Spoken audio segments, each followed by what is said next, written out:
housing market heats up. Last month marked the best July for housing in a decade, according to Realtor.com. And 3 cities are leading the pack as low mortgage rates entice buyers. Let's bring in Rogers Healy, Rogers Healy & Associates real estate owner. Rogers, how hot is the market and how overpriced is it, you would say?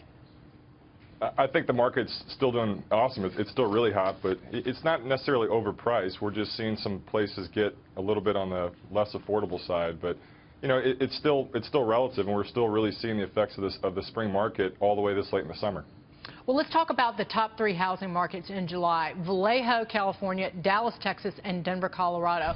What is driving these markets? Because even with Dallas, you'd think with the collapse in oil prices that the market wouldn't be so on fire there.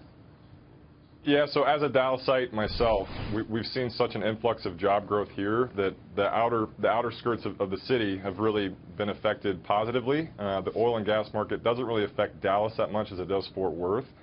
So it's been great here. We've seen corporate companies from California, from Florida, from New York move here, and with that, you know, each one brings about 1,000 jobs, and supply and demand, there's always going to be people looking for properties in Dallas. And then you mentioned Vallejo, which is about an hour north of San Francisco, and San Francisco being one of the most expensive cities in the country to purchase or to rent in. I think people are comfortable with an hour drive, which in California, that's not really that much. And then the third one I think you said was Denver, correct? Yes, Denver. Yeah, Denver and Dallas to me are very similar. There's headquarters there, whether it's Chipotle or, you know, stuff like Core Power Yoga, which is very Denver, and they're both easy travel cities. And if people like, you know, something that's central, Denver and Dallas are right perfect for them. And legal marijuana in Denver, too. Yes. Yeah, I didn't say it. Yeah, so you want to be close to your product. Rogers, one of the biggest things that I'm seeing come across is that there's really kind of a lack of capacity for new builds, new houses. You've got publicly traded REITs, which actually own a bunch of houses. Is that really what's also helping drive the market right now, too? Because there's just not capacity out there. Yeah, it's tough. I read something in the paper the other day that the median new construction home now has gone from like $275 to $350, and it is getting tougher. But I also think that's why we're seeing these cities like Vallejo, which most people probably haven't vacationed to yet, kind of come on the scene. And what used to be 15 minutes outside the city is now an hour to an hour and 15 minutes. So I think that people are going to be in their car a little bit longer listening to you guys on the radio and realizing if they want something new and nice, they're going to have to be a little bit further away from what they wanted. Who's buying? I mean, are we starting to see millennials come into the housing market and buying, or are they still left out? Yeah, millennials have been buying for the past few years, but I think the product that they're buying has changed. They used to be kind of urban core purchasers, and now we've seen the millennials, whether they're 24, 28, except, you know, single, married, kids, no kids, buying the suburbs.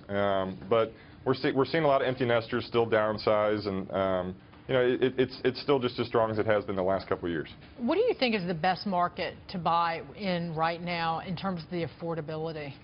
Where would you buy if you had, you know, some cash sitting around?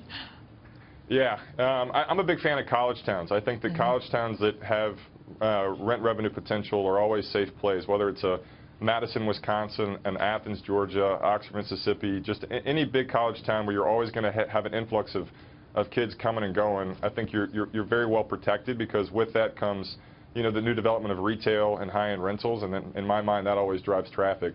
So yeah, and you'll see cities like San Antonio come on the map. Fort Worth is doing really well. Cities like Provo, Utah, and Boulder, Colorado have all done very well recently. Well, you know, you mentioned the millennial buyers. We saw a report that millennials are now buying their dream home. So they're kind of over-leveraging, if you will, because they know that they've got... Why is that happening? I found that fascinating. Yeah, the whole $30,000 millionaire concept, I guess, is, you know, they want what they can barely afford. But, you know, interest rates are still low, and if they've done a fairly decent job of saving their money, they're probably going to put it all towards a property that they probably shouldn't be buying. And, you know, I've seen it. Go ahead. No, that's interesting, because they're not buying stocks, they're buying homes. But anyway. Yeah, they want tangible. Rogers, it was great to see you. Thank you so much for being here. Yeah, Rogers thanks for having me. Be well. And